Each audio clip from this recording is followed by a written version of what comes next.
Assalamualaikum warahmatullahi wabarakatuh. Di sini saya akan mempresentasikan hasil audit sistem informasi data laboratorium rekayasa perangkat lunak sistem informasi RPLSI di Universitas Trisakti. Dan, kemudian di sini ada latar belakang yang dimana teknologi informasi di perguruan tinggi juga harus didukung oleh IT governance yang merupakan faktor penting dalam pemanfaatan teknologi informasi. Salah satu cara yang dapat diterapkan untuk mewujudkan IT governance yang baik adalah dengan melakukan audit sistem informasi. Sumber daya manusia SDM termasuk dipandang sebagai salah satu aset penting dalam sebuah perusahaan, berperan memberikan ide penggerak dan implementasi serta aktivitas lainnya dalam sebuah perusahaan untuk mencapai tujuan perusahaan. Oleh karena itu, semakin baik permodalan sumber daya manusia SDM suatu perusahaan, maka akan semakin baik pula kinerja perusahaan tersebut untuk menunjang berjalannya kegiatan di dalam perusahaan. Sehingga diperlukan suatu aplikasi yang mendukung kegiatan tersebut. Dari aplikasi yang mendukung dan mempercepat proses bisnis. Hebat dulu. Bisa lah.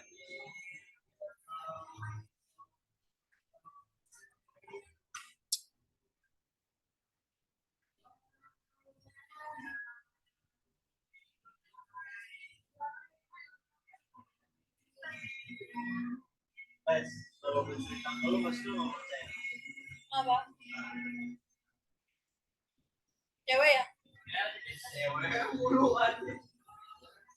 Kok agak transisi sama cerita-cerita cewek lu? Apa-apa.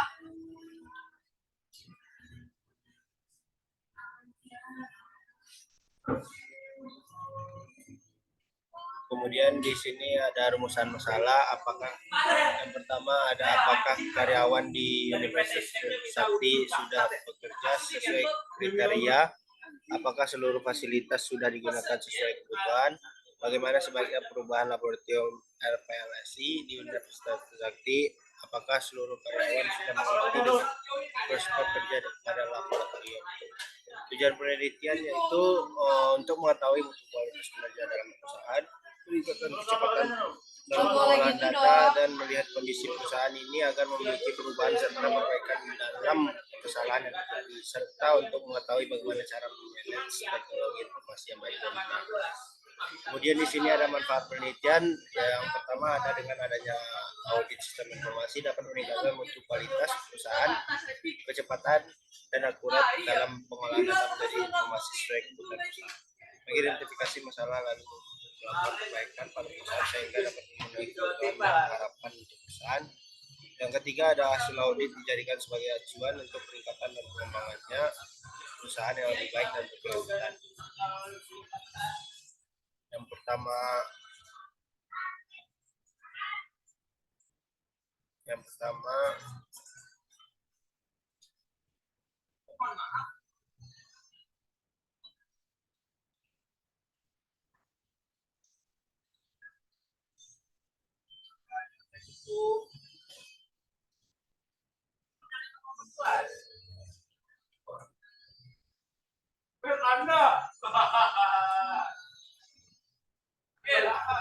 Siapa maksudnya dikir?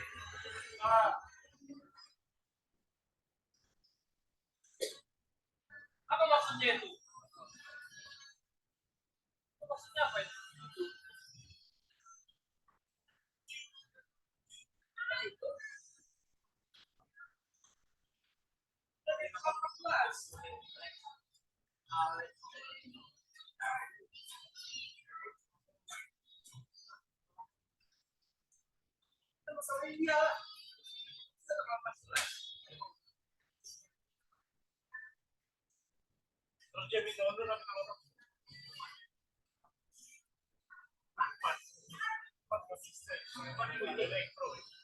Kemudian di sini ada komponen proses COVID-5 yang digunakan, yaitu yang ada APO 07 Management Resort. Tujuan dari proses APO 07 untuk memberikan pendekatan terstruktur untuk memastikan manajemen sumber daya manusia yang optimal, penempatan pengambilan keputusan, dan keterampilan. Ini termasuk mengkomunikasikan peran dan tanggung jawab, rencana pembelajaran dan pengembangan, dan ekspektasi kinerja yang didukung oleh karyawan yang berkompeten dan termotivasi. Dan kemudian ada APO 04, Manage Innovation, yaitu mempertahankan kesadaran teknologi informasi dan tren layanan terkait, mengidentifikasi peluang inovasi dan merencanakan cara manfaat dari inovasi dalam kaitannya dengan kebutuhan bisnis. Selanjutnya ada Manage BAI 08, Manage Knowledge, yaitu pada pemeliharaan berfokus pada pemeliharaan ketersediaan pengetahuan yang relevan, terkini, tervalidasi, dan andal untuk mendukung semua aktivitas, proses, dan memfasilitasi pengambilan keputusan. Tujuan dari proses ini adalah untuk memberikan pengetahuan yang dibutuhkan untuk mendukung semua aktivitas kerja karyawan dan untuk menginformasikan pengambilan keputusan dan meningkatkan produktivitas menjaga ketersediaan. Di sini ada kuesioner pertanyaan dari beberapa pertanyaan dari APO 07 dan Manage Human Resource. Yang pertama ada APO 07, Maintenance, Educate, and Appropriate Staffing, yaitu yang pertama ada apakah laboratorium rekayasa perangkat lunak sistem informasi teknik informatika infeksi sudah memiliki asisten lab yang berkompeten dalam menguasai materi. Yang kemudian ada APO 07 P2, Identify Key IT Personal. Apakah laboratorium rekayasa perangkat lunak sistem informasi di teknik informatika Universitas Trisakti sudah memiliki karyawan yang berkompeten tanpa harus menggunakan satu individu yang mengatur keseluruhan agar bisa berjalan dengan lancar. Yang kemudian ada APO 07 BP3, yaitu apakah laboratorium rekayasa perangkat lunak sistem informasi ini bisa memudahkan Anda untuk melakukan soft skill dan hard skill terkait dengan mata kuliah yang sedang diambil. Yang kemudian ada APO 07, apakah sistem lab sudah berkompeten full di bidangnya sekarang yang dijalankan, apakah masih harus ada perkembangan dari asisten lab evaluasi. Kemudian ada APO 07 BPS, itu apakah sebagai peserta dan pengguna lab memiliki saran untuk depannya.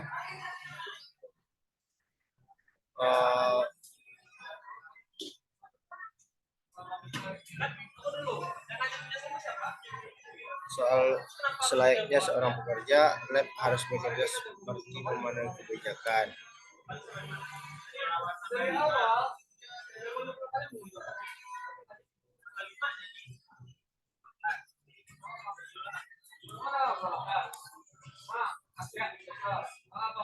Kemudian di sini ada dilanjutkan dengan APO 04 Manage Innovation. Yang pertama itu ada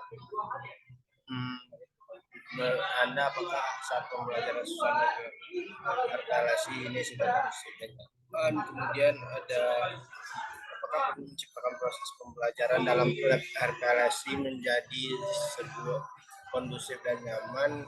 Kemudian apakah masih ada kekurangan sistem teknologi dalam RPLSI dengan perubahan zaman. Kemudian apakah teknologi yang ada di dalam lab RPLSI sudah berjalan dengan baik, ide atau motivasi apa yang dapat Anda berikan. Kemudian berikan masukan teknologi apa yang harus ada di dalam lab RPLSI untuk mendukung proses pembelajaran. Kemudian monitor. Kemudian setelah adanya perubahan teknologi di RPLSI, apakah harus ada pengecekan lanjut setelah perubahan. Kemudian ada BAI 08 Manage Knowledge. Pertama, apakah cara penyampaian materi yang dilakukan oleh asisten lab sudah sesuai dengan keinginan Anda. Kemudian apakah Anda memahami dan mengidentifikasi kembali apakah materi yang disampaikan sudah berkembang dengan aman, kemudian apakah cara pengajaran dari sistem lab sudah bisa dipahami langsung oleh peserta lab. Kemudian di sini ada narasumber pengisian kuesioner yang di mana terdapat 46 responsis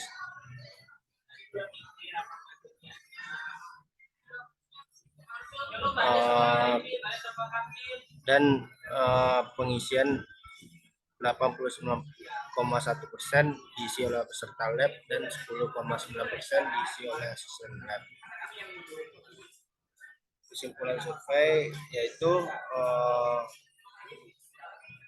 pada survei yang diambil telah didominasi oleh angkatan 2019 dan 2020, yaitu sebagai peserta lab bisa dilihat secara langsung secara faktual dengan data bahwa peserta lab kepala lab.